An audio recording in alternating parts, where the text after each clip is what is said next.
Buongiorno a tutti voi telespettatori, ben ritrovati all'appuntamento quotidiano, puntuale delle ore 12 con Focus TG, la striscia di informazione che vi racconta cosa è successo, cosa sta succedendo in Veneto. Tanti i collegamenti, anche oggi riusciremo anche a sentire in diretta il governatore Luca Zaia, che è in visita istituzionale a Padova.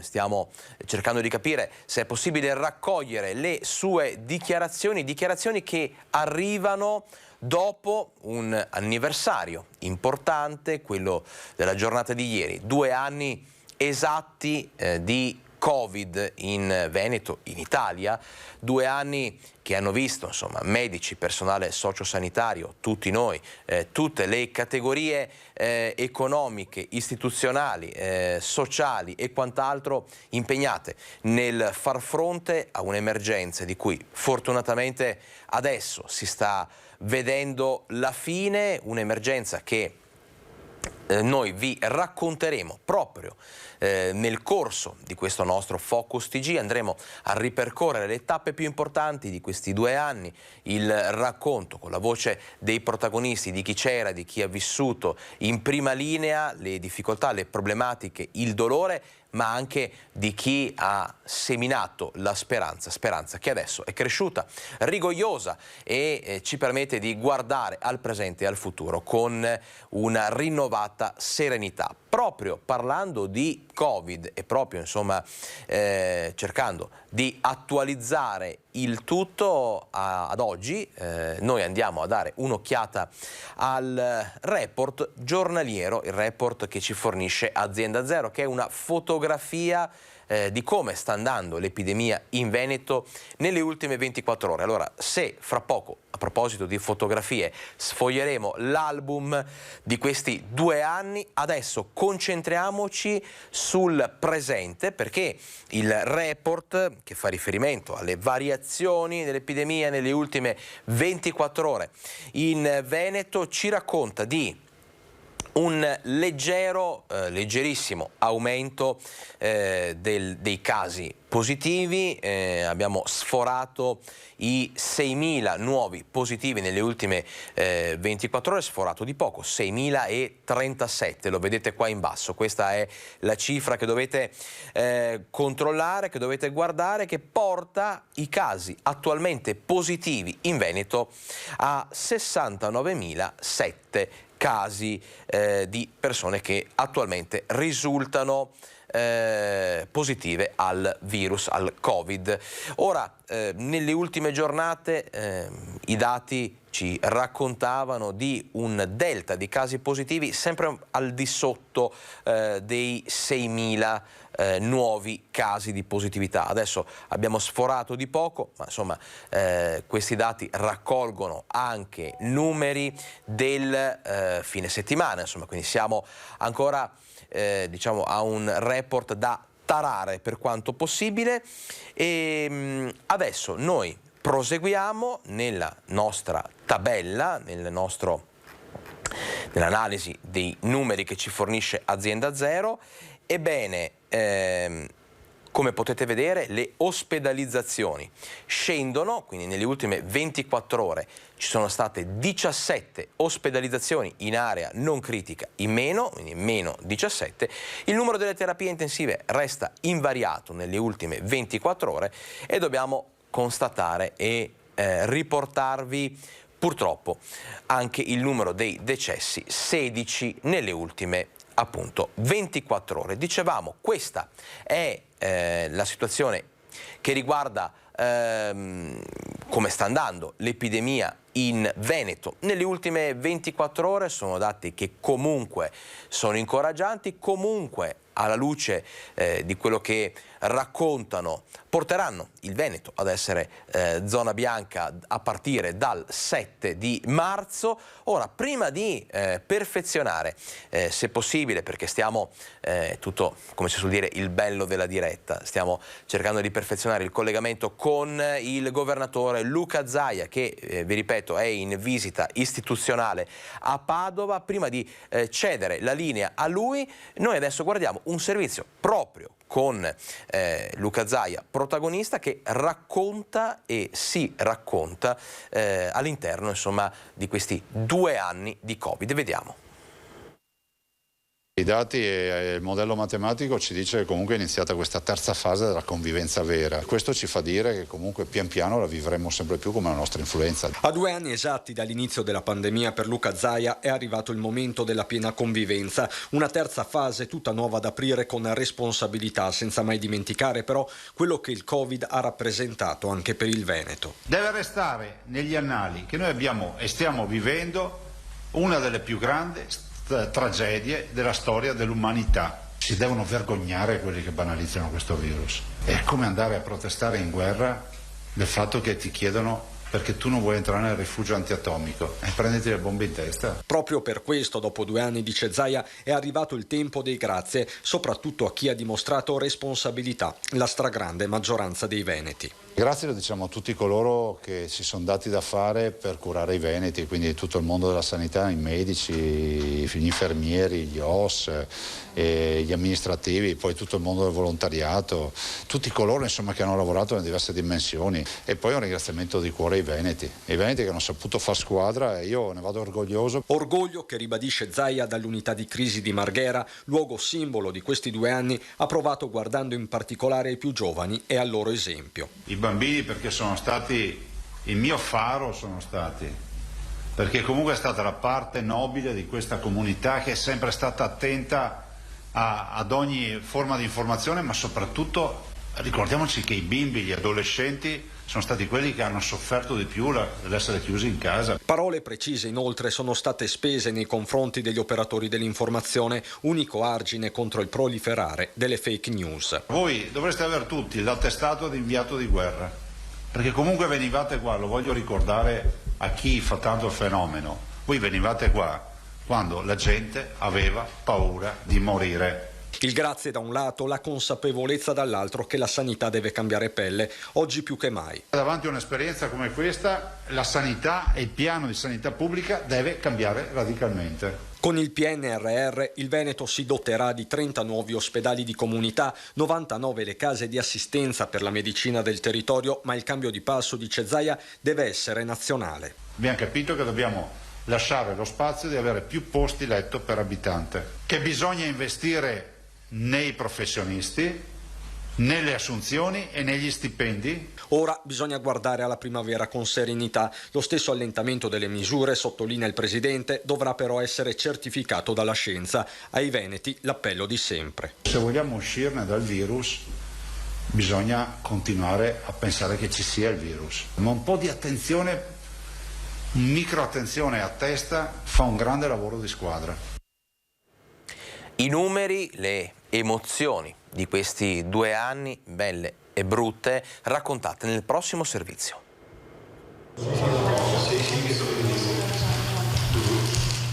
Sono circa le 17 del 21 febbraio 2020. Luca Zaia si trova nei nostri studi per registrare un'intervista con il direttore di Media Nord-Est, Luigi Baccialli. Il clima è già preoccupato. A livello nazionale si parla del paziente numero 1 di Codogno. L'emergenza preme, ma è ancora indecifrabile. È in questo momento che il Presidente riceve la telefonata che mai avrebbe voluto ricevere. Ci sono i primi casi veneti nel piccolo comune di Vo.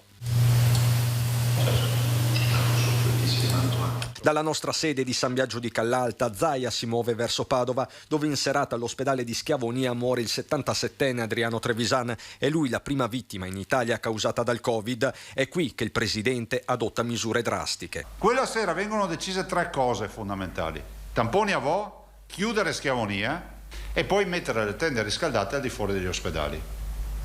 Furono 3 azioni ipercriticate, furono 3 azioni per nulla comprese in quelle ore, furono scelte non facili. Le mascherine che non ci sono, i respiratori acquistati in un mercato ormai al collasso, la macchina sanitaria che reagisce, cartina di tornasole e l'altissimo numero di tamponi somministrati per lo screening. In 2 anni sono stati oltre 27 milioni tra molecolari e fai da te, 4 milioni e mezzo i veneti coinvolti. Ovvero il 93,2% dei veneti ha avuto almeno un test. L'estate 2020 che arriva, la calma apparente prima della nuova tempesta e nella seconda ondata che le terapie intensive raggiungono il picco. Il giorno con più ricoverati, eccolo qui. è stato il 3 gennaio 2021. Avevamo pensato in ospedale quasi 4.000 persone. Questa è la storia di una tragedia. 4.000 persone in ospedale. Il giorno dopo, il 4 gennaio, il bollettino segna il record di vittime, 122 in 24 ore, ma c'è già la speranza del vaccino, la cui somministrazione era iniziata ufficialmente una settimana prima, il 27 dicembre. Arriva il primo raggio di sole e iniziano le vaccinazioni, inizia quella campagna che oggi ci porta a oltre 10.700.000 inoculazioni eseguite. A 2 anni da Vo', il Veneto fissa un bilancio di oltre 1.300.000 persone rimaste contagiate, 13.726 i decessi. Tu non ti candidi per gestire una cosa del genere. È come quando mio nonno mi raccontava della guerra. Quando tu vivi la guerra, non percepisci la guerra com'è. Te ne rendi conto dopo che sei stato in guerra. In attesa di collegarci con il presidente della Regione Veneto Luca Zaia, noi adesso andiamo un attimo in pubblicità, torniamo subito con appunto il governatore, tanti altri collegamenti, tante notizie. A fra poco.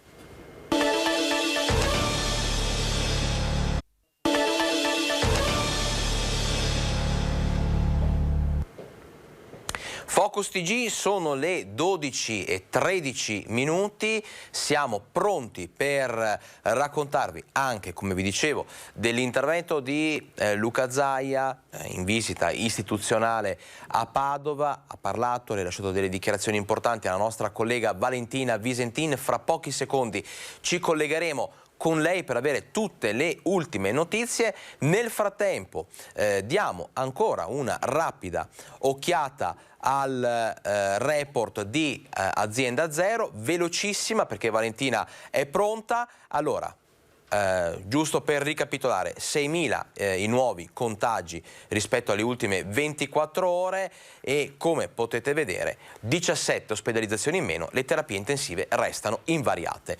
Detto questo, abbiamo Valentina Visentin collegata con noi. Buongiorno Valentina, raccontaci tutto.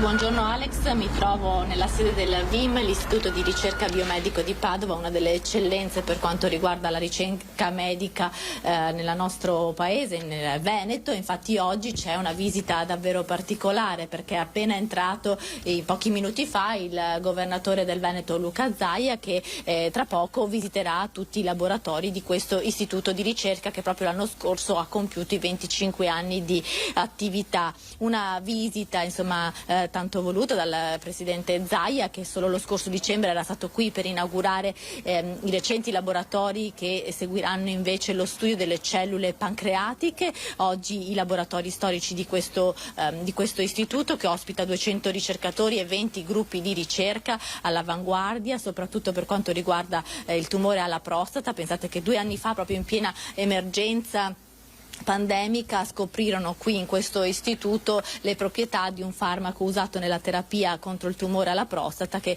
insomma dava degli effetti anche benefici nella cura del Covid. Il presidente Zaia è arrivato pochi minuti fa, è in corso in questi istanti la conferenza stampa, poi ci sarà l'intervista, quindi saremo anche in grado di farvi sentire le parole del governatore Luca Zaia e poi la visita ai laboratori del VIM. Come guida ci sarà il professor Francesco Pagano, che è il direttore dell'istituto. Quindi Valentina, noi aspettiamo notizie, aspettiamo di seguire proprio tutte le fasi insomma più importanti con le dichiarazioni del governatore Luca Zaia. A te di nuovo la linea quando ce la chiederai. Intanto buon lavoro e a risentirci a dopo. Noi siamo rientrati in studio, abbiamo ringraziato la nostra collega Valentina Visentin, che è lì a Padova per appunto raccontarci di questa visita importante del governatore Luca Zaia. Seguiremo da vicino il tutto. Intanto noi continuiamo il racconto di questi 2 anni di Covid, di questo anniversario così importante, andando ad ascoltare adesso la voce dei sindaci, dei primi cittadini che hanno dovuto gestire l'emergenza, anche in alcuni momenti di insomma, grande confusione, di grande incertezza. All'inizio nessuno era pronto, era preparato a vivere queste difficoltà, soprattutto costi, spese impreviste, gestione del bilancio, insomma non è stato facile far quadrare il tutto. Sentiamo come sono stati appunto vissuti questi mesi così complicati dai primi cittadini di alcuni nostri comuni. 21 febbraio 2022, sono passati 2 anni dall'inizio della pandemia, abbiamo sopportato prove difficilissime, abbiamo pianto morti, abbiamo subito restrizioni, ci siamo impegnati nella campagna vaccinale e adesso possiamo dire che la pandemia è sotto controllo. Non ci dimentichiamo che esista, ma guardiamo al futuro, guardiamo a tutte le cose positive che potremmo mettere in campo per superare definitivamente questo periodo. 2 anni difficili, 2 anni in cui le nostre vite sono cambiate, ma in questi 2 anni non è mai mancato il coraggio, la tenacia per andare avanti, affrontare le sfide, affrontare le difficoltà che la pandemia ci ha presentato. Io voglio quindi ringraziare tutti i cittadini per essere sempre stati attenti e collaborativi. Ad Isola Vicentina il primo caso di positività è stato l'8 marzo 2020, una donna nel giorno della festa della donna. Ecco, credo che da quel momento sia iniziato per noi sindaci un periodo che non avremmo mai pensato di vivere. Molto è successo, tantissime cose sono accadute, ma quello che più mi preoccupa è il futuro delle generazioni giovani soprattutto e di tante persone che hanno sofferto il Covid. 2 anni di pandemia, ricordo benissimo 2 anni fa il mio primo atto, la mia prima ordinanza di chiusura avveniva per vietare la sfilata di carnevale dei bambini. A 2 anni da quel momento triste che ci ha fatto piombare in pandemia, oggi posso dire che la mia prima ordinanza di apertura è proprio quella di consentire la sfilata di carnevale ai bambini. Dopo 2 anni di pandemia, ancora oggi mi sveglio pensando di aver fatto un brutto sogno. Purtroppo è ancora la realtà e la stiamo ancora vivendo. Mi auguro che questa 4ª ondata sia l'ultima, così tutti potremo tornare nuovamente ad una vita normale, senza più alcuna restrizione. Sono 2 anni sicuramente che hanno segnato la nostra vita, però ci hanno insegnato a comporre quelle dinamiche di una comunità, quella ovviamente locale da quella nazionale, che deve riprendersi e soprattutto in questa fase anche ritornare a una graduale normalità. La speranza è sempre quella che al più presto si possa uscire da questa situazione di emergenza, ma l'invito è sempre quello a non mollare fino all'ultimo secondo per riuscire a tornare a quella che è la nostra vita quotidiana normale. Periodo molto impegnativo per noi sindaci questi 2 anni a causa del Covid. Confido in una sorta di piano Marshall per una ripresa su tutti i fronti. Dolore, paura, solitudine, ma il ricordo più forte credo sia la fiducia e la speranza per noi e tra noi sindaci e per il mondo sanitario, tutti in prima linea a combattere questa pandemia. E ancora oggi ci vede assieme accompagnare la popolazione verso una nuova normalità, una normalità consapevole di quanto è accaduto e che non deve essere dimenticato. E ieri si è svolta una toccante cerimonia a Vo, un paesino di poco più di 3.000 abitanti che improvvisamente si è trovato al centro del mondo 2 anni fa, un paese che è rimasto chiuso, la prima zona rossa, il lockdown, lo screening a tutti gli abitanti del paese, la prima vittima, insomma un paese che 2 anni fa era precipitato sull'orlo del baratro e che adesso è uscito a testa alta da 2 anni molto complicati, vissuti in prima linea. Noi adesso andiamo a rivedere le immagini proprio della cerimonia di ieri.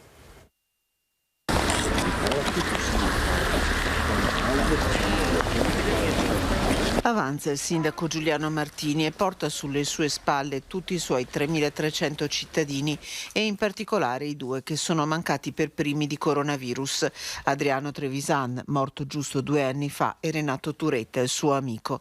I fiori con la semplice scritta "L'amministrazione comunale ricorda le vittime del Covid-19" vengono deposti davanti all'ulivo piantato 1 anno fa.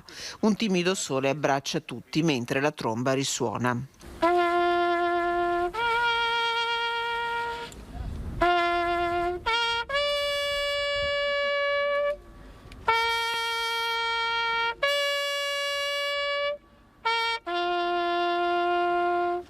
L'emozione riempie di cuore le note. Il sindaco prende la parola e ricorda il pomeriggio di 2 anni fa, quando il direttore generale dell'ULSS 6 gli annunciava che erano di Voi 2 pazienti ricoverati con una polmonite da Covid-19 a Schiavonia.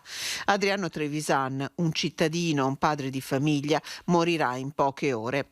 Fa memoria, ma guarda avanti il sindaco. Se fossero qui oggi avrebbero capito che sono stati fatti molti progressi da allora. In 2 anni il 90% della popolazione è vaccinata e difficilmente avrebbero perso la vita se avessimo saputo quello che invece noi adesso sappiamo. La memoria scorre, il film di questi 24 mesi. Le 3 serie di tamponi, test sierologici con Vochi diventa un grande laboratorio con lo screening voluto dalla Regione e coordinato dal microbiologo dell'Università di Padova Andrea Crisanti. Il nostro sacrificio in quelle 2 settimane, soprattutto nelle 2 settimane di lockdown in cui eravamo chiusi nel nostro territorio e abbiamo dovuto reinventare cosa significa, cos'è il lockdown e reinventare tutte le modalità operative per poter affrontare un domani, ha fatto scuola in quanto direi che qui si è sperimentato per prima in una piccola comunità tutto quello che bisogna sapere, imparare, organizzare per mantenere vive le scuole, per mantenere vive le attività, tutte le attività che ci danno da vivere. E ringrazia il sindaco Martini. L'Ulivo ricorda le vittime del coronavirus, tutte le vittime, ma è anche un simbolo di speranza e solidarietà. E alla cerimonia, toccante nella sua semplicità, hanno preso parte anche i familiari delle vittime, delle prime 2 vittime del Covid, che hanno voluto ringraziare la loro città, il personale medico sanitario, hanno voluto raccontare la loro sofferenza, le loro problematiche, il loro modo anche di vivere una ripartenza che adesso sembra sempre più concreta. Vediamo. Adriano era un cittadino che avevo conosciuto e ben visto da tutti, oltre ad essere stato il papà dell'ex sindaco. Renato era uno di noi. Renato era un nostro alpino, e il nostro portabandiera, il nostro alfiere, e io personalmente posso ricordarlo come un fratello. È una grande comunità quella di Vo. L'alpino Vittorio Dalla Montà suona uno dei silenzi più difficili della sua vita. Nel cuore i suoi amici, davanti a lui le famiglie di Adriano Trevisan e dell'alpino Renato Turetta. La sorella di Adriano Trevisan, Graziella, ricorda quei giorni di febbraio. Io l'avevo sentito alla domenica che avevano ricoverato, che aveva fatto gli anni, domenica faceva gli anni, e l'avevo chiamato per fargli gli auguri e mi ha detto appunto che la più brutta giornata della mia vita. Dai Adriano, adesso sei qui, ti cureranno, perché proprio lungi da noi da pensare tutto il dopo. E niente, l'ho chiamato a lunedì, ma lunedì non mi ha più risposto. Hanno parlato pochissimo la moglie e la figlia di Adriano Trevisan. La figlia Vanessa, ex sindaco di Vo, parla con franchezza. Come più volte abbiamo detto, non vogliamo rilasciare interviste, condividiamo il dolore di tutti, di tutto quello che è successo. Sappiamo benissimo cosa abbiamo provato noi e quindi di conseguenza che cosa hanno provato tutti quelli che hanno avuto purtroppo delle vittime dovute a questa malattia. Questa è la nostra scelta, però questa è una scelta nostra. Noi vogliamo bene a mio papà e questo è il nostro modo di dimostrarlo. C'è tutta la forza di un grande coraggio in Manuela Turetta e in sua mamma Cristina, figlia e moglie di Renato Turetta. Un grande grazie da loro va ai sanitari. Se non avessimo avuto loro saremmo ancora all'inizio. Per fortuna siamo andati avanti anche con la scienza e speriamo che tutto questo finisca. Siamo qua a ricordare appunto l'inizio della nostra guerra, il secondo anno, ecco, e sperando appunto che un giorno finisca, perché siamo ancora un po' così. Ecco. E ringrazio anch'io sempre comunque i medici e i vaccini, soprattutto perché mio marito sarebbe ancora qua se ci fossero stati i vaccini. Le dita dell'alpino Vittorio tremano sulle note del silenzio, voce di 2 anni impensabili. Cercavo di non ricordare quei momenti perché un po' di emozione, un po' di cose dopo alla nostra età si entra dall'emozione alla commozione e lì si suona come si può, ecco. Si suona come si può, si mette il cuore però. Eh sì, ha suonato il cuore, hanno vibrato le corde del cuore. Adesso noi andiamo in pubblicità. Vi ricordo che fra poco avremo in diretta le dichiarazioni del governatore Luca Zaia da Padova, quindi siamo in attesa di collegarci con Valentina Visentini che ci racconterà, che raccoglierà le dichiarazioni di Luca Zaia. Pubblicità, torniamo subito.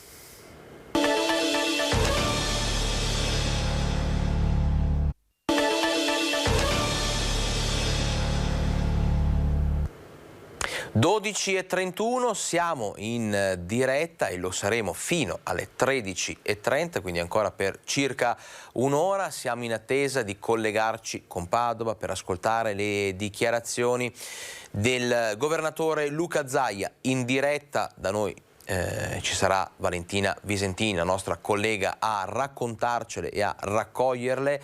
Noi le manderemo in onda fra poco, appena insomma il governatore terminerà la sua conferenza a Padova. Intanto noi andiamo avanti, torniamo a Vo, stiamo raccontando di questo anniversario, di questi 2 anni di Covid che hanno profondamente segnato tutti noi.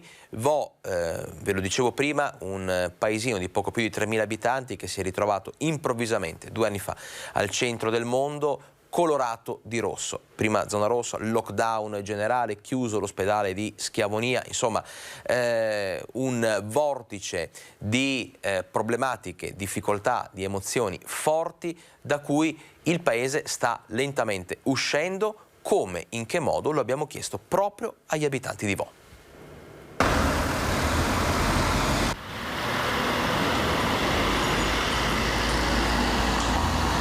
Al bar Locanda al Sole in piazza Avon nessuno vuole dirci com'è cambiato il suo paese negli ultimi 2 anni. C'è proprio il rifiuto di commentare.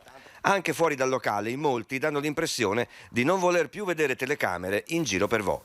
Ma prima di 2 anni fa a Vo si viveva meglio o è cambiato qualcosa? Scherziamo, è cambiato tutto, scherziamo, ci mancherebbe altro. Mi faccia un esempio.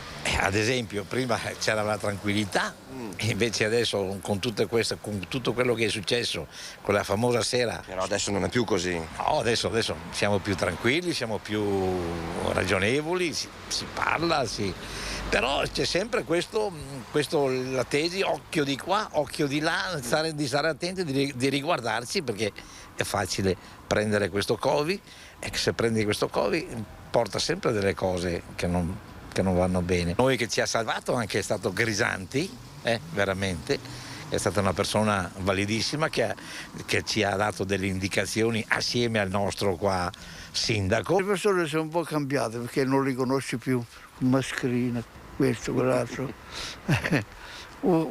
Qualcuno ti saluta però non sai chi è.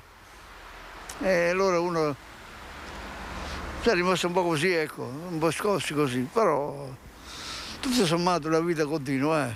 Adesso ultimamente col discorso vaccini, roba così, diciamo che ci sono 2 sponde molto... Cioè, ci sono molti non vaccinati? Dicono di sì. Dicono che sia uno dei comuni meno vaccinati del Padovano. L'importante è che la salute sia buona. Sì, la salute, noi, la mia famiglia sinceramente neanche un positivo fino ad ora, quindi... In 2 anni? In 2 anni, quindi...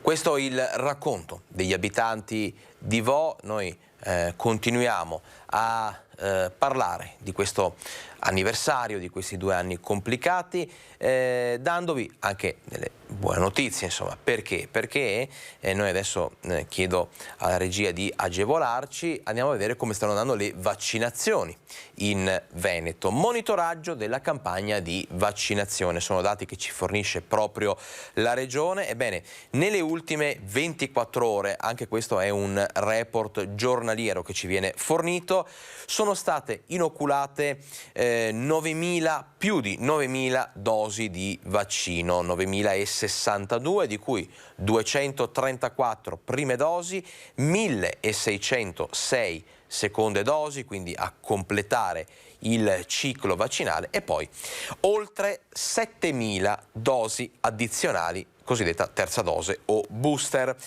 I numeri complessivi salgono stiamo andando lentamente verso quasi gli 11 milioni di dosi di vaccino inoculate in Veneto, 10.757.107 suddivise in poco più di 3 milioni per quello che riguarda le prime dosi, 4 milioni e mezzo di seconde dosi e oltre 3 milioni di dosi addizionali, terza dose o booster. Andiamo a dare un'occhiata anche alle fasce d'età. Anche questo è un dato interessante che noi vi raccontiamo giornalmente ogni volta che abbiamo a disposizione questi dati.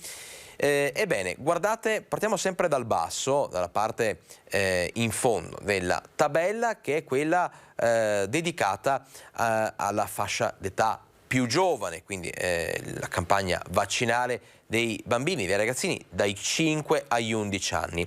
Ebbene, il 32,7% ha già ricevuto la prima dose di vaccino, il 28,5% la seconda dose, il 32,9% ha già prenotato la seconda dose, insomma la terza non è prevista per questa fascia di età.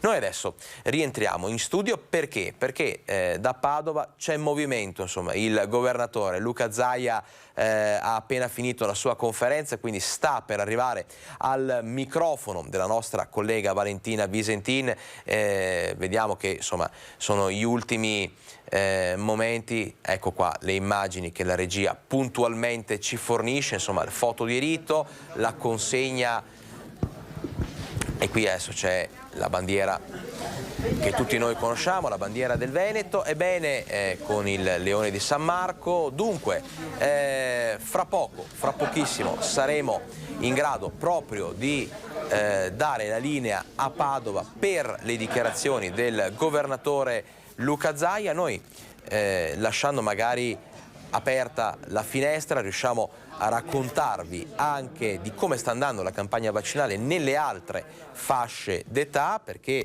abbiamo un 100% di popolazione over 80, i grandi anziani, che sono stati vaccinati. 100% è un numero, voglio dire, straordinario, considerando anche insomma, che l'età dei grandi anziani porta con sé anche delle difficoltà motorie, logistiche, organizzative e quant'altro. Il più del 95%, il 95,2% degli over 70 ha ricevuto la prima dose. Ecco il governatore Luca Zaia. Interrompiamo il tutto e lasciamo la linea a Padova. Dovrebbe essere pronto con le sue dichiarazioni. Ascoltiamo. Quando si dice essere perfetto, grazie. Ci stai?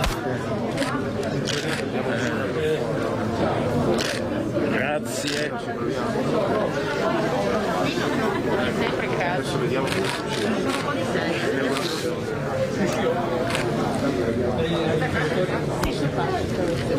sì, noi stiamo sempre può andare anche da dove?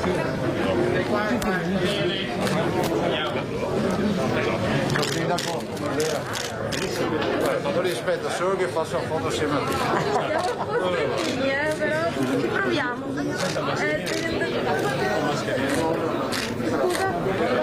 Dai ragazzi. Perché non scusami, abitavo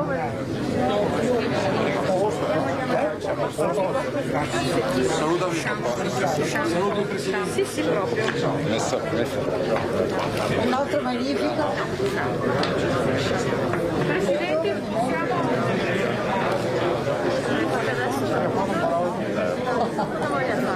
No, vengono fuori perché è impossibile. No, qua. Ma non dovremmo stare tanto nei laboratori, quindi... Adesso vediamo cosa succede.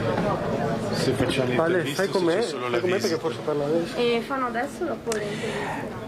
Allora, vediamo che adesso il governatore Luca Zaia si sta dirigendo insieme ai giornalisti proprio evidentemente in un'area, in uno spazio in cui poter essere sottoposto alla raffica di domande nostre e dei nostri colleghi, insomma, noi lo seguiamo da vicino. Intanto andiamo avanti a raccontarvi quello che è stato, insomma, queste ultime 24 ore, quello che sono state queste ultime 24 ore vissute con grande emozione da parte di tutti noi, di tutti i veneti. Ieri in conferenza il governatore Luca Zaia ha proprio parlato apertamente, ha dichiarato che se il Veneto si trova in questa situazione, una situazione estremamente serena, positiva, indirizzata verso la zona bianca,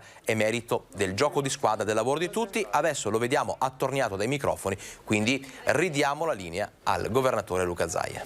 I tempi della medicina della ricerca, non possiamo rimanere indietro in questo periodo.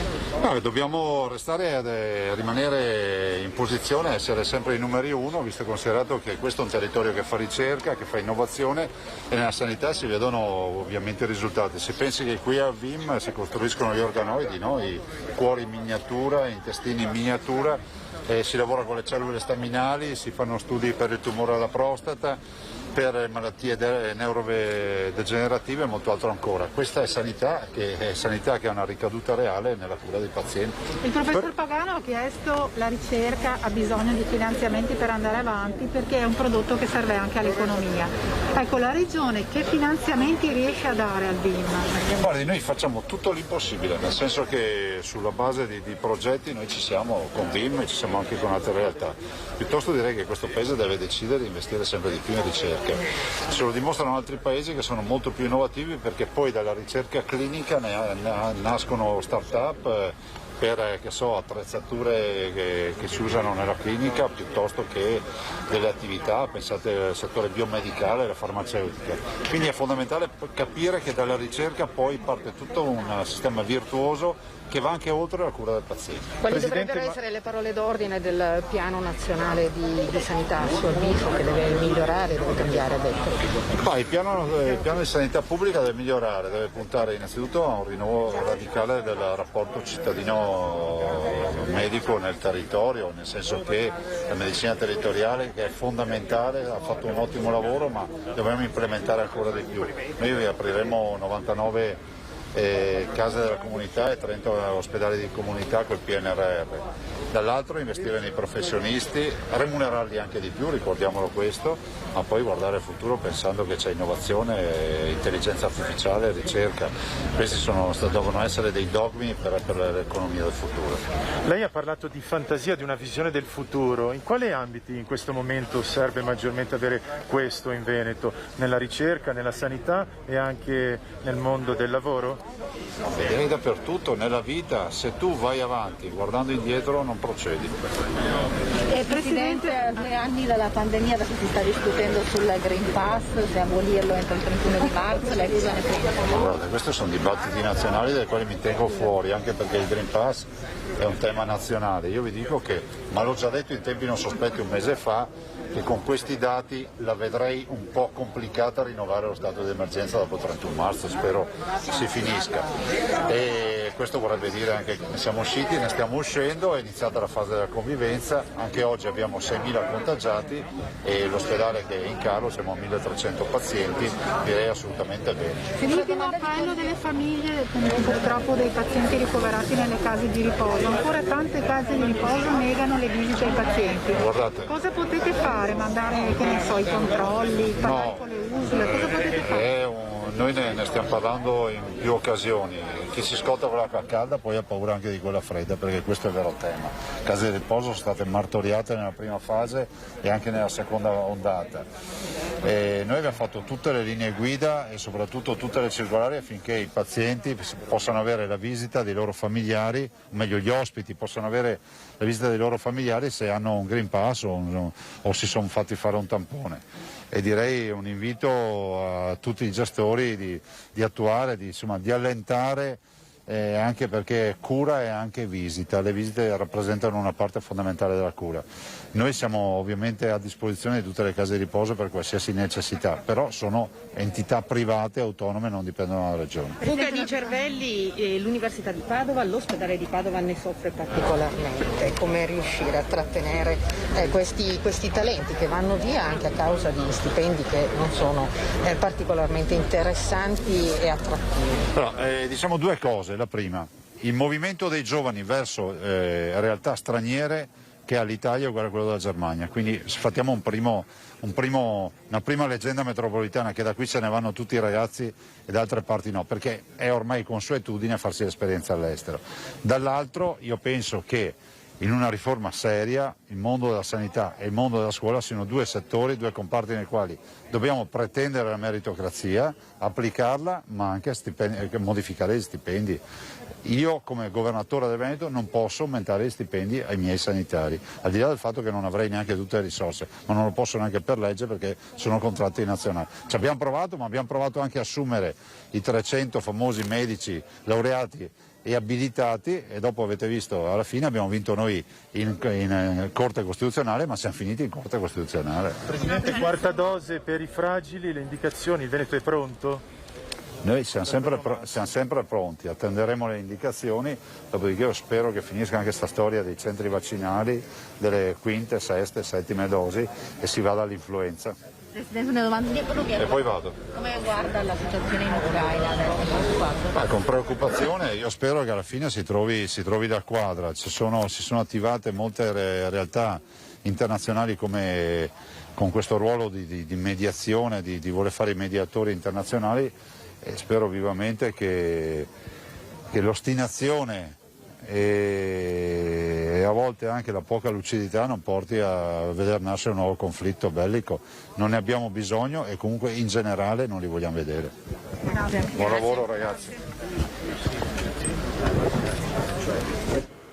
Rientriamo in studio dopo aver sentito le dichiarazioni, visto e sentito le dichiarazioni del governatore Luca Zaia. Ebbene, adesso piccola pausa pubblicitaria, un piccolo break. Torneremo con collegamenti da Padova, da Vicenza, ancora tante notizie di attualità che riguardano un po' tutto il Veneto, lo sport, curiosità, cultura, spettacolo, il caro bollette, insomma un menù quanto mai ricco anche oggi, a fra poco.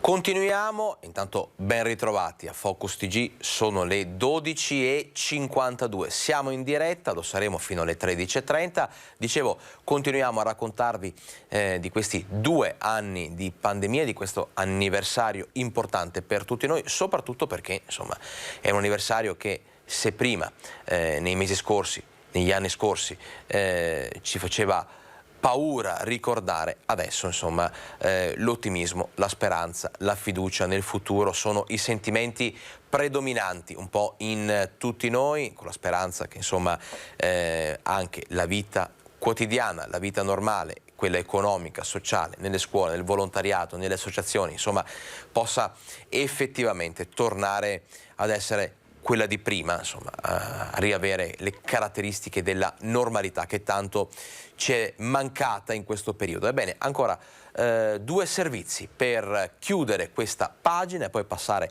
ad altro, al caro bollette, alla cronaca, all'attualità, allo sport, alle curiosità. Intanto però ci spostiamo a Vicenza, dove il primo cittadino, Francesco Rucco, ci racconta come la città vicentina, la città del Palladio, ha vissuto appunto questo lungo periodo di pandemia. Vediamo. Avrei preferito ovviamente non affrontare il Covid, mai me lo sarei aspettato nelle elezioni del 2018. Pensieri e parole di Francesco Rucco, suo malgrado, nome e cognome destinati a entrare nei libri di storia a Vicenza alla voce il sindaco della pandemia. Una sfortuna, ma a ben guardare anche una grande opportunità, quella di lavorare in prima linea in questa guerra sanitaria per la città, per i vicentini. E la città ha risposto molto bene, l'amministrazione, sono soddisfatto per il lavoro che ha svolto sia dal punto di vista politico come Consiglio Comunale e Giunta, ma soprattutto dal punto di vista tecnico operativo degli uffici, che hanno costruito con me una serie di provvedimenti di sostegno alle famiglie, alle persone in difficoltà, ai disabili, agli anziani e poi anche alle nostre imprese, che hanno subito un colpo molto molto forte e per alcuni casi anche letale. E quindi i comuni si sono trovati nelle condizioni di doversi organizzare anche con provvedimenti letteralmente inventati, ma che dovevano aiutare la ripresa, e l'abbiamo fatto investendo oltre 12 milioni di euro, in parte dello Stato, in parte del nostro comune, che abbiamo investito sul sostegno alle attività e alle famiglie e alle persone. 12 milioni di euro che il Comune di Vicenza in questi 2 anni ha investito nell'emergenza pandemica. La prossima mossa è affrontare il caro bollette. Il costo dell'energia viene fronteggiato dal governo con sostegni a livello nazionale per 6 miliardi di euro che però non basteranno. Anche i comuni dovranno fare la loro parte e Vicenza punta a rimpinguare il fondo di solidarietà. Penso a una persona che vive di pensione da sola con 700 euro al mese, riceve una bolletta da 1000 euro, si capisce che è insostenibile totalmente. Quindi cercheremo di intervenire con un piccolo fondo, magari con un aiuto anche di GSM IM, che pare che si stia impegnando a fare. Intanto si naviga in direzione 31 marzo, quando dovrebbe scadere lo stato di emergenza sanitaria nazionale. Venendo meno questo presupposto che giustifica le limitazioni, le attività produttive sperano di potersi rilanciare. Spero che si passi anche una revoca delle restrizioni. Questo virus non va via dalla sera alla mattina, dovremo conviverci, però con l'aiuto dei vaccini e con il rispetto delle regole credo che potremo convivere e soffrirlo magari in maniera molto più contenuta rispetto a quello che abbiamo vissuto nel 2020 e nel 2021. Come vi dicevo, come abitudine, nel nostro Focus TG, nella nostra striscia quotidiana dedicata all'informazione del Veneto, dal Veneto, non mancano mai i collegamenti in diretta, i collegamenti live. Prima eravamo a Padova a seguire insomma, le dichiarazioni del governatore Luca Zaia, adesso torniamo a Padova dal nostro collega Guido Barbato che ci racconta del nuovo conservatorio. Buongiorno Guido, ben trovato. Buongiorno Alex, buongiorno a tutti. Sì, il nuovo sul vecchio perché si tratta di un restauro molto importante di quel conservatorio che c'è a Padova fin dal 1878 e che è intitolato al pianista e compositore padovano Cesare Pollini. Un luogo, come vedete, molto antico, che si trova praticamente alle mie spalle o comunque qui vicino, ma che, come ci ha fatto notare il direttore del conservatorio, ha una situazione all'interno molto molto grave, con le aule che non hanno le prese di corrente. Non ci sono proprio le prese, buchi nel pavimento coperti da tappeti e molte barriere architettoniche. Allora, per fortuna stamattina è stato annunciato un grande progetto di restauro di questo palazzo, del palazzo del conservatorio, e di quello a fianco che vedete in queste immagini, che invece si chiama Palazzo Foscarini. E il Palazzo Foscarini è di Intesa San Paolo e la Grande Banca Italiana ha deciso di procedere a un restauro anche di questo palazzo di sua proprietà, che è chiuso da alcuni decenni. I padovani si ricorderanno che negli anni 90, forse anche prima, era l'esattoria comunale e dentro effettivamente c'erano i grandi spazi di sportelli bancari, di quelli senza i vetri di plexiglass, senza le separazioni tra il cliente e il ragioniere, l'impiegato insomma allo sportello, e restaurerà gran parte di questo palazzo, appunto intitolato ai Foscarini, ai veneziani Foscarini, per destinarne una gran parte all'ampliamento anche delle aule che servono al Conservatorio Pollini. Pensate che al momento ci sono circa una cinquantina di aule e diventeranno 80, ma molte di queste aule non hanno l'isolamento acustico, vi ricordo siamo in un conservatorio, non hanno la giusta insonorizzazione per insomma lavorare e studiare al meglio uno strumento musicale o lo strumento della voce, perché anche di questo si tratta. Se passate da queste parti, in genere in via Eremitani sentirete cantare, provare pezzi di lirica, scale in continuazione di giovani studenti che studiano i più disparati strumenti musicali. L'investimento totale di questa operazione, che inizierà, se tutto va bene, a giugno di quest'anno e durerà circa 2 anni, lasciando proseguire il più possibile l'attività didattica all'interno, perché questo è anche un aspetto non da poco, e quando non si riuscirà si sposteranno alcune aule in un altro luogo che al momento però non è stato ancora precisato. Dicevo, l'impegno finanziario è di circa 12 milioni di euro, viene sostenuto dal Conservatorio, da Intesa San Paolo, dalla Fondazione Cassa di Risparmio di Padova e Rovigo e in parte anche dal Comune. C'è un grosso contributo di 1.800.000 euro da parte di Intesa San Paolo, c'è un bonus fiscale del Ministero di 1 milione di euro e poi insomma la differenza la mette, come detto, appunto il Conservatorio stesso. Quindi speriamo che si rispettino i tempi per dare una soluzione davvero adeguata ai molti studenti che già frequentano il Pollini, ma ci hanno fatto sapere sia il sindaco che il direttore ci sono domande di studenti dall'estero che vogliono venire a imparare qui a Padova a suonare uno strumento. Il problema è che, per esempio, appunto, gli ambienti attuali del palazzo, il primo palazzo che avete visto nelle immagini, non sono assolutamente adeguati. Si sta trascinando da almeno mezzo secolo una situazione che era provvisoria 51 anni fa. Ecco, detta tutta. Quindi, chissà che sia la volta buona, che visto che c'è anche questa domanda, il Conservatorio di Padova, ci ha detto il direttore, ha avuto anche un incremento di personale finanziato, autorizzato dal Ministero dell'Istruzione, insomma, chiamatelo come volete, ed è stato uno dei pochissimi in Italia ad avere un incremento di personale docente e non docente. Quindi anche questo potrà aiutare ad avere magari maggiore affluenza di studenti. Speriamo vada qui. Noi speriamo che sia la volta buona, come diceva il nostro collega poco fa, Guido Barbato. Grazie mille per il tuo collegamento. Guido, ti lasciamo alla tua mattinata, o meglio, primo pomeriggio insomma, di lavoro con altre interviste che sicuramente andrai a raccogliere per poi raccontare il tutto nelle edizioni serali dedicate all'informazione. Salutiamo Guido Barbato da Padova. Noi rientriamo in studio per lanciare la pubblicità, poi torniamo con tante altre notizie e con, lo sapete, insomma, la mezz'ora finale di Focus, che è sempre particolarmente frizzante, come ci piace definirla. A fra poco.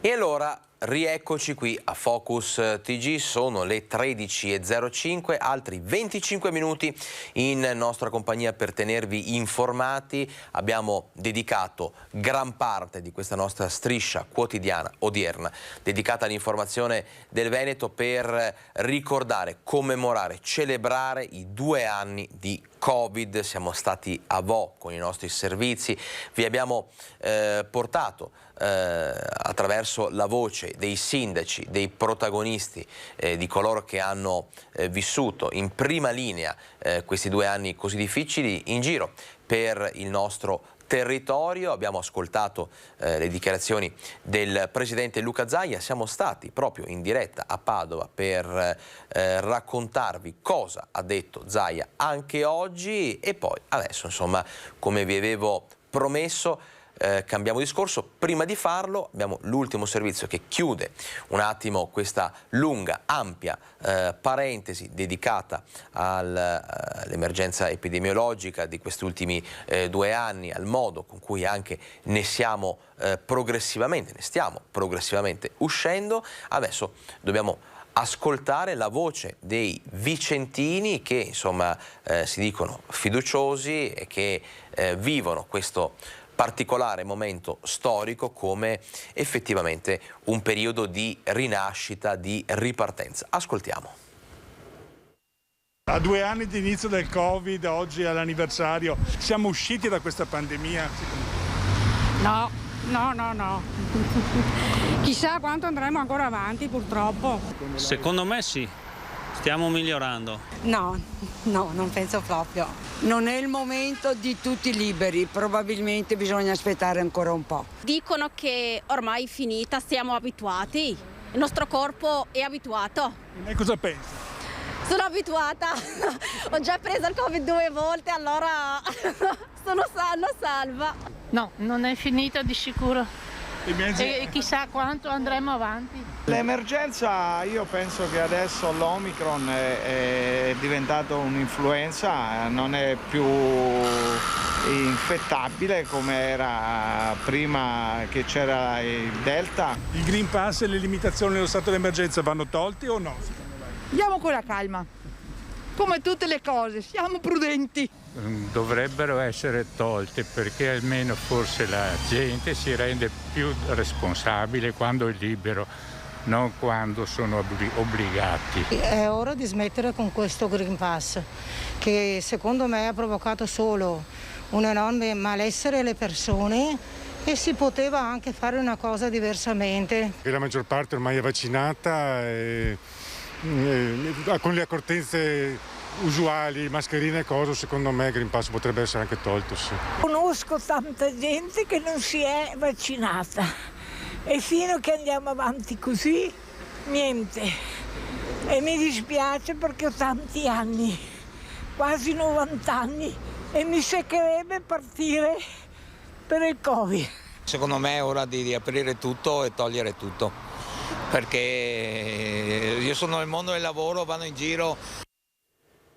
E per le nostre emittenti sono stati 2 anni in prima linea, 2 anni di cronaca, 2 anni di racconto con un grande obiettivo, oltre a quello chiaramente di tenervi sempre informati sui fatti, anche quello di combattere ogni forma di fake news. Vediamo insieme questo videomessaggio, questo punto del nostro direttore Luigi Baccialli.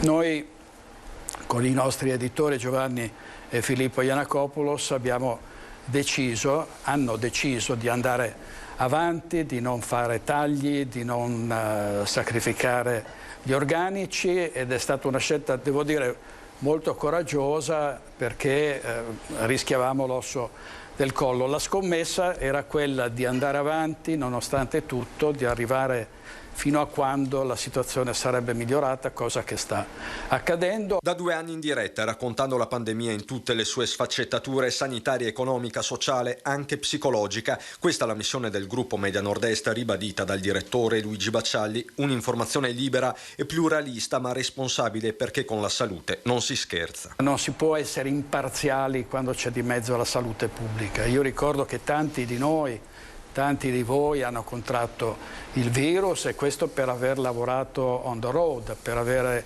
comunque continuato a intervistare le persone, a avvicinare i cittadini, a sentire la politica.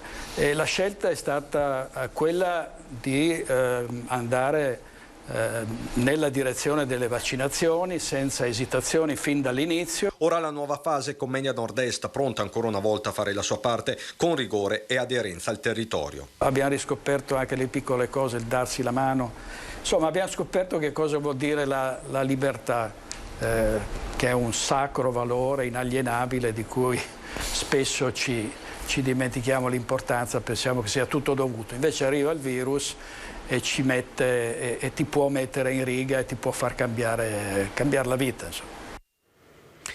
Caro bollette, aumento dei costi, un problema che noi vi stiamo raccontando anche in questo caso giorno per giorno, minuto per minuto, perché sono tante le situazioni di criticità che riguardano le aziende, che riguardano gli artigiani, che riguardano le associazioni, che riguardano le famiglie. Ebbene, l'esplosione dei costi e il caro bollette rischia di mettere in ginocchio anche la filiera dell'Asiago DOP. Vediamo. Aumentano i costi, salgono le bollette, esplodono le materie prime e anche la filiera lattiero-casearia dell'Asiago DOP rischia di finire in ginocchio. Un intero mondo fatto da migliaia di allevatori, produttori e addetti, stritolati fra le spese e il mancato riconoscimento dei costi aggiuntivi da parte della grande distribuzione organizzata. È una situazione drammatica perché le nostre aziende agricole produttrici di latte e i nostri caseifici che producono il formaggio Asiago DOP hanno dei costi spaventosi che in quest'ultimo anno si sono amplificati. Non sono solo le bollette quindi a incidere sulla filiera del settore. Per l'alimentazione delle bovine si spende almeno il 50 e il 60% in più, e anche per l'autoproduzione dei foraggi, mentre per la produzione di formaggio le bollette ultime che sono arrivate sono veramente spaventose. Ecco che cosa cambierà per chi produce formaggio. Nell'arco del 2022 avremo altri 6-7 centesimi di costi aggiuntivi, quindi un chilo di formaggio a noi costerà produrlo circa €1 in più. Allo stesso tempo gli allevatori, per compensare i costi, dovrebbero avere almeno 12 centesimi in più per ogni litro di latte prodotto. E qui entra in ballo la grande distribuzione. Noi chiediamo un atto di responsabilità da parte della grande distribuzione organizzata, perché c'è questo fenomeno inflattivo importante e quindi non è giusto, troviamo che non sia assolutamente giusto che l'onere di questa inflazione importante sia a carico, sia sulle spalle solo degli allevamenti e dei caseifici.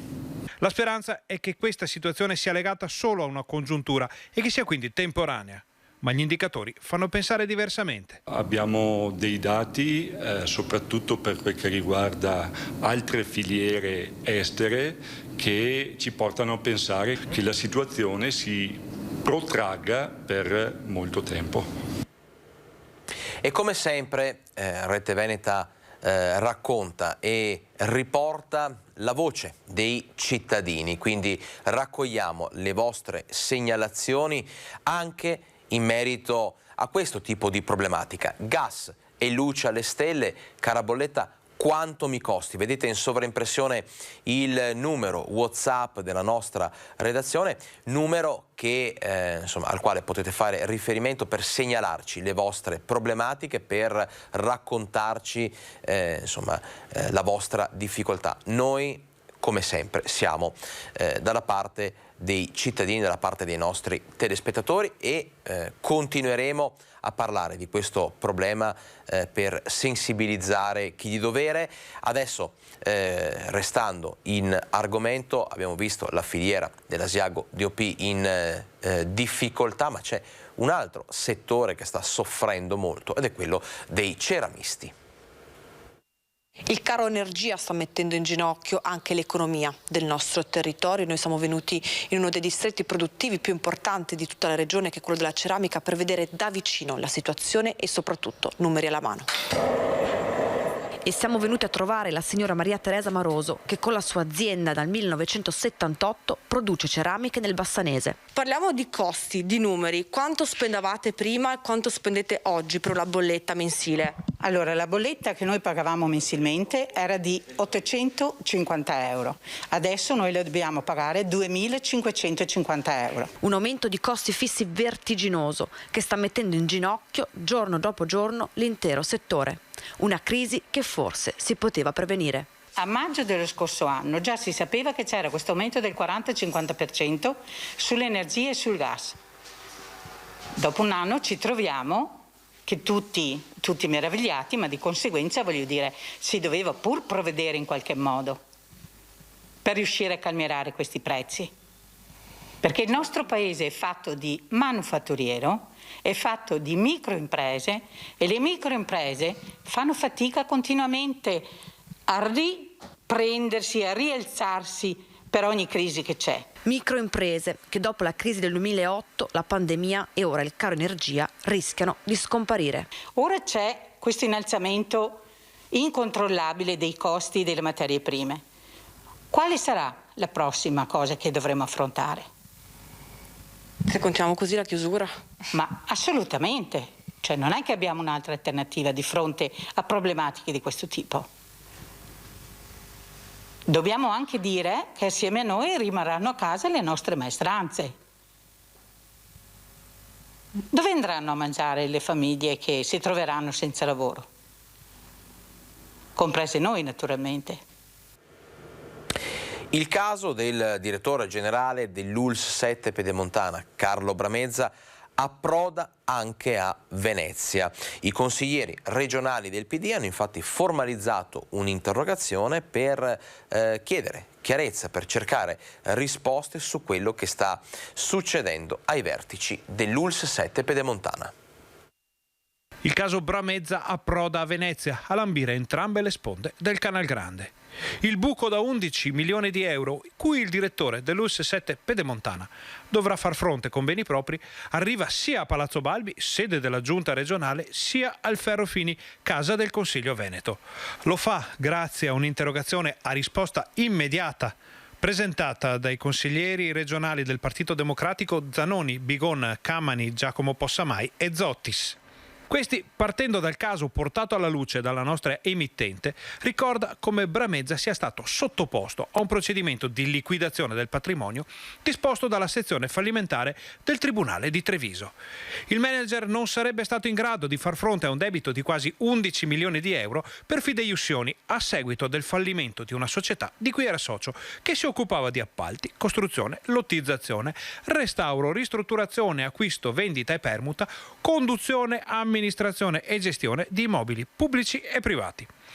Cittadini e politica si sono posti molte domande in seguito alla pubblicazione delle notizie riguardanti il DG Bramezza. Domande che anche la nostra emittente mette sul piatto da giorni. Domande che ora finiscono sulla scrivania della Giunta regionale. Ecco la prima. Cosa intende fare, alla luce della vicenda sopra descritta, per rassicurare i cittadini utenti in merito alla gestione dell'azienda ULSS 7 Pedemontana? La seconda domanda riguarda le verifiche annunciate qualche giorno fa sul caso Bramezza. Eccola. Che tipo di verifiche la Giunta regionale sta mettendo in atto e a quali eventuali risultanze abbiano portato? L'ultima domanda riguarda direttamente il rapporto fra il DG Bramezza e la Giunta e chiede: se fossero note alla Giunta le attività imprenditoriali del dottor Bramezza, posto che all'atto di nomina è necessario dichiarare lo stato patrimoniale qualora queste attività rientrassero tra quelle da dichiarare per legge, e di conseguenza se tali attività siano state considerate tecnicamente compatibili con l'incarico di direttore generale. E a proposito di domande, in attesa di risposte, noi continuiamo a porci e a porvi queste tre.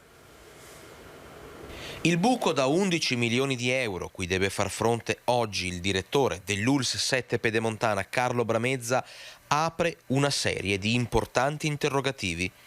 Ecco tre domande che intendiamo porre a Carlo Bramezza, alle istituzioni e anche a voi.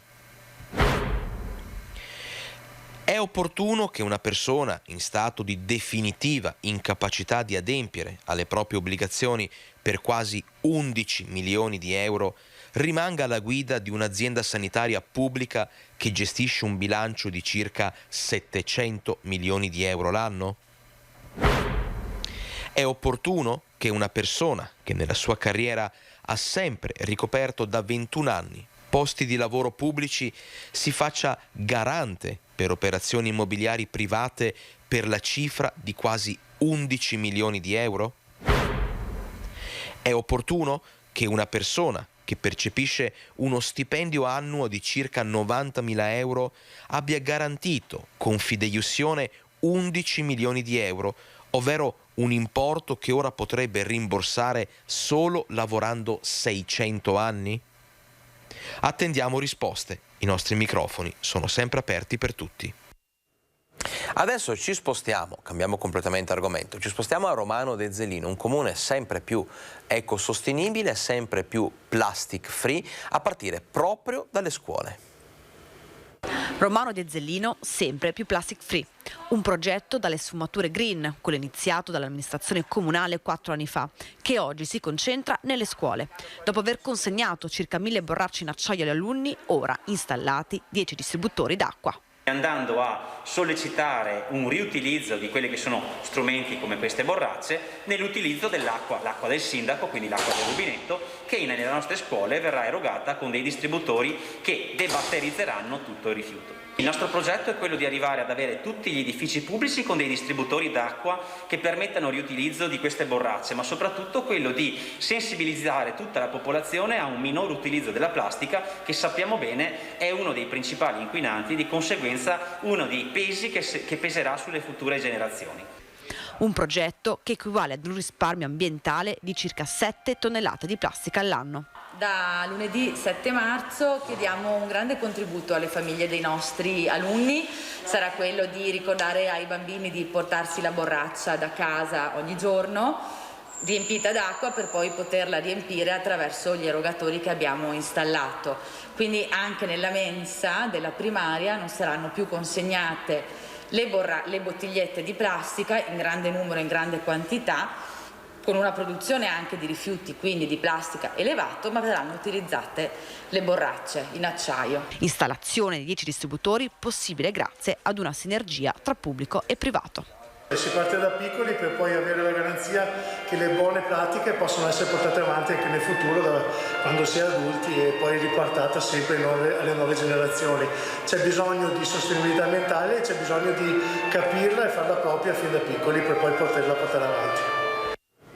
E nel giorno in cui arriva in Italia la bandiera di Cortina Milano, dei prossimi Giochi Olimpici, ripercorriamo le emozioni della fiaccola olimpica a Venezia, pensate, per i Giochi Olimpici del 1956. Tutt'oggi, guardando le Olimpiadi in Cina, mi sono emozionato nel vedere il ricordo di allora. Veneziano, messaggero postale in pensione, Bruno Alberti ha oggi 86 anni. Ne aveva appena 21 quando nel gennaio del 1956, armato di una macchina fotografica, fu testimone del passaggio della fiaccola olimpica per Venezia, destinazione Cortina, per le prime Olimpiadi non solo invernali, ma in assoluto mai ospitate in Italia. Sono andato in piazza San Marco perché dalla Grecia la fiaccola olimpica doveva passare per piazza San Marco, dalla consegna della società Querini Remiera alla società della Bucintoro Remiera, poi dal passaggio nella Digiottona fino a Piazzale Roma e Mestre. All'ingresso dell'area marciana, Bruno era riuscito a farsi largo tra i fotoreporter assiepati tra le colonne di San Marco e Sant'Odaro, dove i due tedofori si stavano scambiando la fiaccola. È stato un momento storico. Con la mia piccola macchina e l'hobby che avevo della fotografia, ho immortalato il passaggio per piazza San Marco.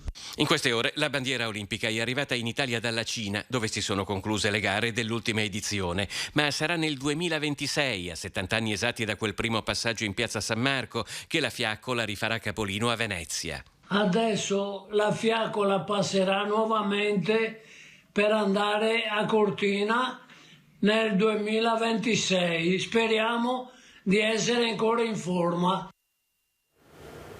Un biglietto unico per bus, treni e vaporetti a Venezia e Verona, una novità importante per i turisti, per i cittadini. Scopriamo tutto nel prossimo servizio. Un solo biglietto di trasporto pubblico valido nell'area dei comuni di Venezia e di Verona e sulla tratta ferroviaria tra le due città.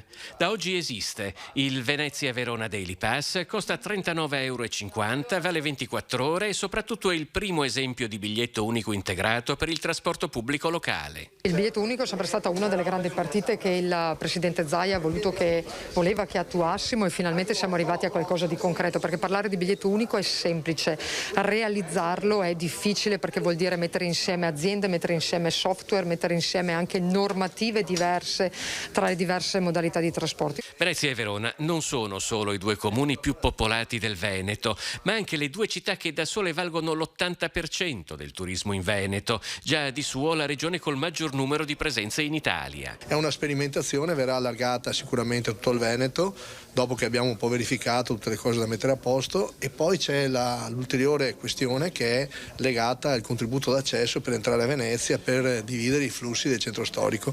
Altro tema importante, ma è proprio con la tecnologia e con l'informatica che poi riusciremo a risolverlo. Il biglietto unico prevede 5 soluzioni di viaggio anche per le sole singole città.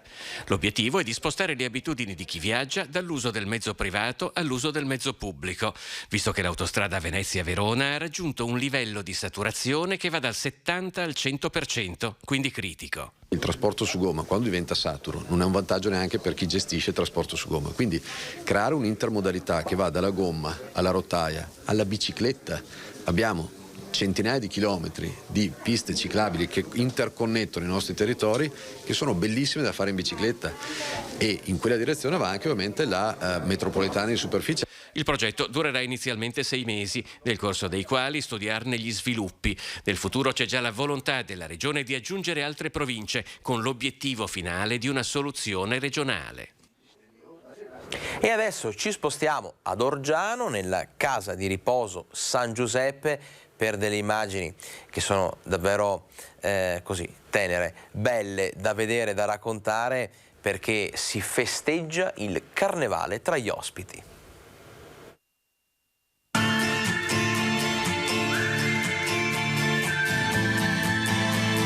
Protagoniste le cuoche della casa di riposo di Orgiano, ad essere immortalati in azione in un video prodotto e realizzato dagli stessi operatori mentre vengono cucinate le frittelle per gli ospiti. È un modo per esorcizzare con il carnevale la fine della pandemia. La nostra casa di riposo è rimasta indenne dal Covid per questi 2 anni. Adesso che siamo ormai alla fine del Covid, però qui è entrato naturalmente e fortunatamente senza conseguenze particolari.